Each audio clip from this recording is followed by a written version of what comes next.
Hello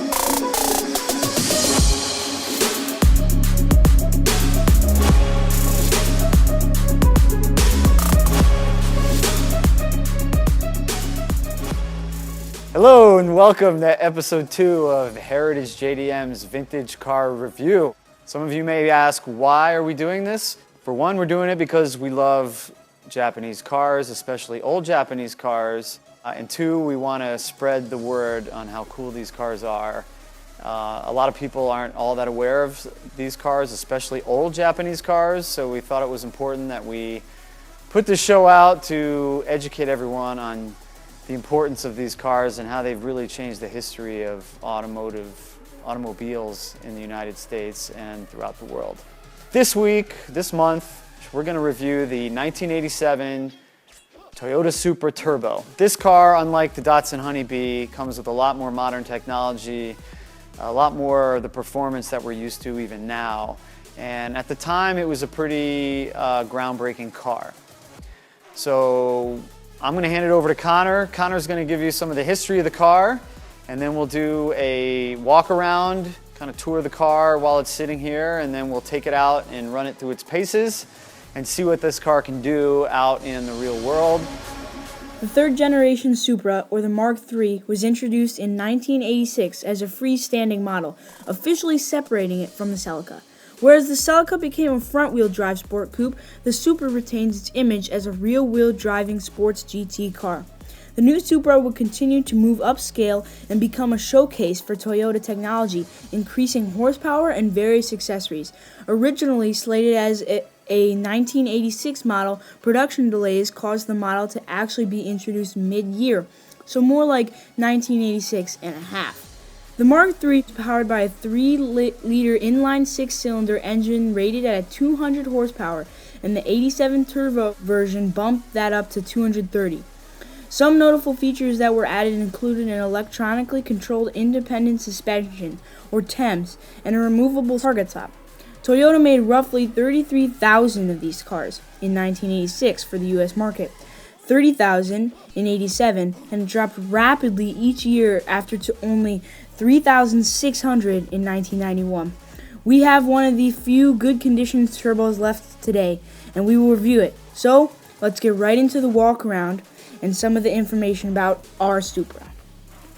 Today we're going to review the Mark III or A70. Later we hope to review all 4 of the different Supras and maybe a new one which is due to come out soon. 74,000 miles on it. It was used relatively often for the first few years of its life, and then it was lightly used thereafter. This car retains its original paint, still has all its original glass. In lieu of OEM wheels, we've got these aftermarket wheels which give it a sportier look and a wider stance. We do have the OEM wheels in-house, we just leave these on for now because we like the way they look. Paint's in good shape other than a few little dings. There's a small crack in one of the taillights. This car, the Supra Turbo, 87 was the first year they offered this turbo. It added 30 horsepower from the base of 200 to 230 in the Supra Turbo model. Also came with an integrated spoiler with the brake light, and there are a couple other small differences that Connor explained in his history. It's a hatchback, has the retractable privacy shade, works fine, all in good shape. Your spare tire, very clean back here. It's almost brand new, it still smells brand new, which is great. Go around to this side, you've got your automatic retractable antenna, which on anyone who has ever owned one of those knows they're prone to failing. This one still works, thankfully, with its very 1980s vintage stereo system. This car had a couple of different options that weren't in other cars and were the first for Toyota to ever offer. One of them was this thing called TEMS, which was a suspension altering or adjusting component, which stood for Toyota Electronic Modulated Suspension, which is just a fancy way of making the suspension firmer or softer depending on the kind of driving you wanted to do. Hard to believe, but in 1987, that was a relatively new concept. Okay, so let's open up the inside and take a little bit of a look of this very 80s interior. Still has the original floor mats. It's a manual 5-speed transmission with a lot of wear on this shift knob. Unfortunately, we haven't been able to source a beautiful blue shift knob, which is what this car came in. You don't see this color that much anymore in cars. Here's your 80s stereo system, which works, if I can get it going. Graphic equalizer, all the bells and whistles.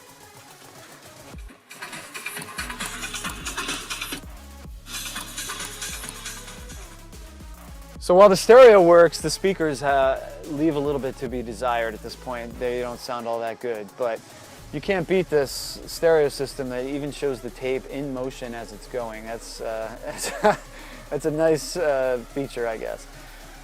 Here's your Thames control right here. You've got your normal and your sport, which shows you up on here where you're at.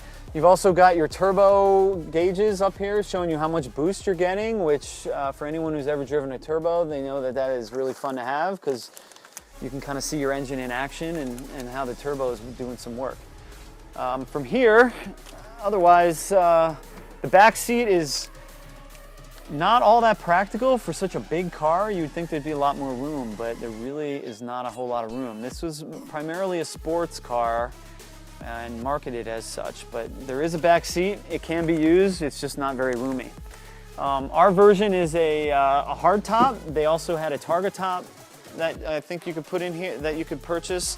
The hard top to me is more desirable due to the stiffness of the car. It performs better, handles better. You don't get that flex that you get in some of those other cars. But now let's go to the engine compartment and I'll show you a little bit about the engine. Okay, so unlike the Datsun Honeybee in our last episode, when you open up the engine bay in the Supra Turbo, there's a lot going on here. So this engine was pretty revolutionary for Toyota at the time. You've got a 3.0 inline six, 200 horsepower on the standard. This one's 230 with the turbo. 4 valves per cylinder, dual overhead cam. It's got what they call the CT26 turbocharger. One of the issues this car had, which is pretty well known in the car community, anyone who's a Supra lover knows, this car had head gasket issues. So I'm not sure exactly what happened, but Toyota, when they made their specs for tightening down the head, I think from what you read online, they changed from asbestos gaskets to copper, and they didn't adjust their torque settings properly. And so what ended up happening is a lot of these heads weren't torqued properly. So people were having head gasket issues, but once they realized what the problem was, even though they didn't issue a recall, people knew what to do, which basically they just, in layman's terms, they just needed to torque the head down tighter. And once they did that, these engines are almost bulletproof. They go really well, they don't have a lot of problems, and generally they're considered to be extremely reliable. This car also had this thing called this ACIS, which is a kind of controlling the air intake pulses to improve horsepower a little bit. I'm not really an expert on that and can't tell you how much it really helped, but I know it was something new at the time that they did. This engine was also the first by Toyota to be distributorless. Modern cars now all have coil packs, fuel injection, and all those things, which the Honeybee was the complete opposite with your standard carburetor, very simplistic.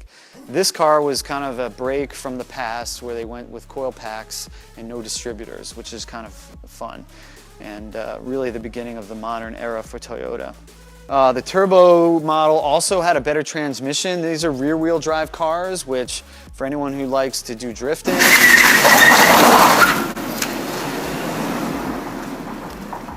you lock that differential in the back and soup this thing up, and this would be a great drift car. I don't see too many of them, but I would think it would be a pretty good drift car. But this one had a heavier duty transmission. It had what was called the R154. The R154 just could take a little more horsepower and wouldn't break down like the other models would. But this Supra is a great car. The turbo is the model to have if you're going to have any. There's a lot of ones out there that are automatic and standard engine, and I can't imagine they'd be all that much fun to drive. This is a big car. It feels heavy. Even though it's a sports car, it reminds me of an American car of the 70s and 80s, just kind of heavy feeling. It's got power and it can move, but it just doesn't feel like your typical Japanese car. But It does have Japanese reliability, and it's a great looking automobile.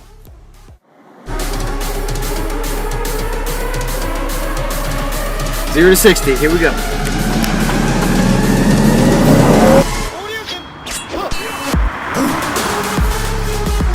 Woo! Yeah!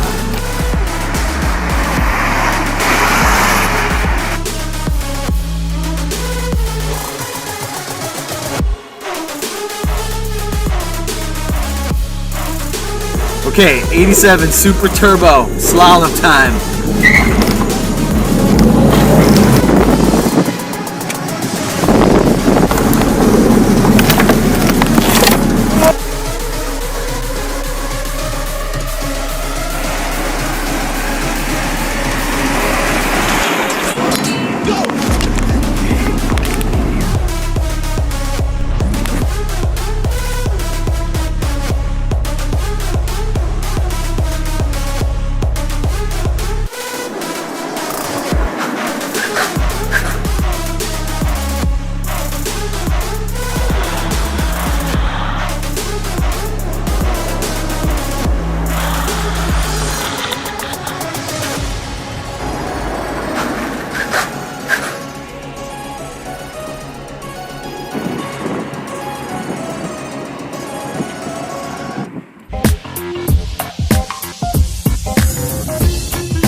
Okay guys, let's take a look at the road results for the 87 Toyota Supra.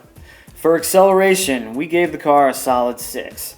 From 0 to 60, you can definitely tell the car has a turbo, however it still suffers from a little bit of its curb weight. Back when Car and Driver reviewed this, it said its 0 to 60 was 6.4 seconds, and we came in right around that mark. For handling, we gave the car a 5. It's got 3,500 pounds of curb weight, and you can definitely tell the car is a little overweight going around hairpin turns. In addition, its turning radius is abysmal. When you try to do tight turns, you end up having to do a K-turn every time. For braking, we gave it a very strong 7.5. When Car and Driver reviewed this, it said its 70 to 0 was 188 feet, and when we did our test, we felt very confident in our braking. The anti-lock brakes kick in and you maintain control the entire time. For comfort, we gave the Toyota Supra an 8. The car is comfortable, the gauges are all where they should be. There's really nothing lacking that you can tell when you're driving the car in terms of comfort. Overall, it's got all the amenities you need, and it's a good cruiser. For reliability, we gave the car a solid 8. The car benefits from a really strong engine that over the years has proved to be reliable and is well renowned for starting on a dime without having hardly any issues overall. The head gasket issue that has come up over the years is an easy fix. So overall, for reliability, we give it an 8. For cool factor, we gave the Supra a 5. We feel that the Supra deserves a 5 because it's not old enough yet to be truly unique. There are still a ton of these cars out there and a lot of Toyotas that it can be compared to. So it's not very unique and cool. The Honeybee had a very bright and colorful paint job that not many cars today have. And so this car kind of blends in with the norm of all the other cars. For overall, we gave the Supra a 7. We gave it a 7 because acceleration was decent, handling was okay, braking was pretty good, comfort was very good, reliability was strong, and the cool factor was right in the middle. Okay guys, thanks for tuning in to HeritageJDM's Vintage Car Review, Episode 2. Make sure to go like and subscribe and check out our website, HeritageJDM.com, and pick one of these cars in our collection and comment it down below, and we will review it in the next episode.